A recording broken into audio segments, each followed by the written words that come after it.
মানুষের সংখ্যা কম হলেও অনুষ্ঠানটি অতি মহৎ।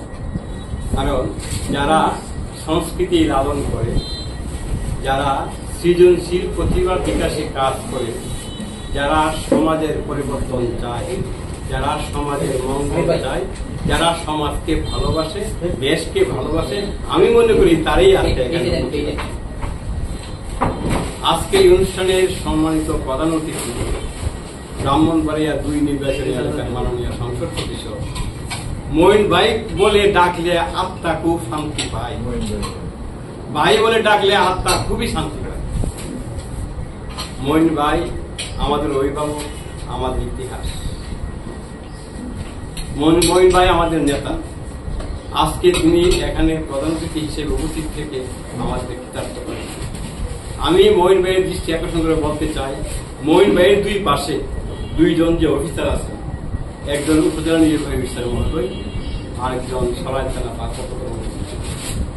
এই সরাইয়ে কোন অফিসার আসলে ১-২ মাসের মধ্যে ওনার বিতর্কিত অফিসার হয়ে যান। কিন্তু আল্লাহর অশেষ মেহরবানিতে তারা সততা সরাইকে পরিচালনা করছেন। তারা বিতর্কের ঊর্ধ্বে থেকে এই সরাইকে পরিচালনা করছেন।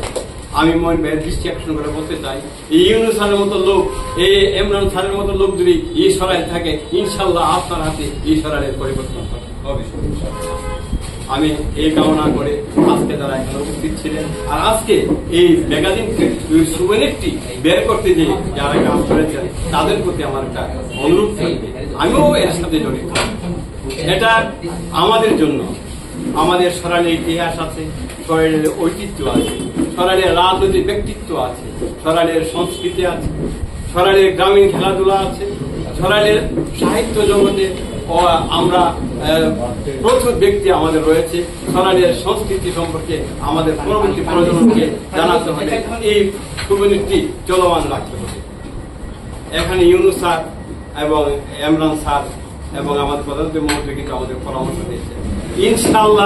ইনশাল্লাহ আমরা আশা করি আপনারা যদি আমাদেরকে যেভাবে সহযোগিতা করছেন সেভাবে সহযোগিতা করে যান, ইনশাল্লাহ আমরা সরাইলের উন্নয়নে, সরাইলের কাজে, সরাইলের দাঙ্গা হাঙ্গামা নিরসনে আপনাদের সাথে থাকবো। এবং এই প্রত্যাশা ব্যক্ত করে আজকের অনুষ্ঠানে উপস্থিত হয়ে আমাদেরকে কৃতজ্ঞ করার জন্য আপনাদেরকে আমার পক্ষ থেকে অভিনন্দন জানিয়ে আমি আজকে সবার সমালোচনা করছি। আসসালামু আলাইকুম ওয়া রাহমাতুল্লাহি ওয়া বারাকাতুহু।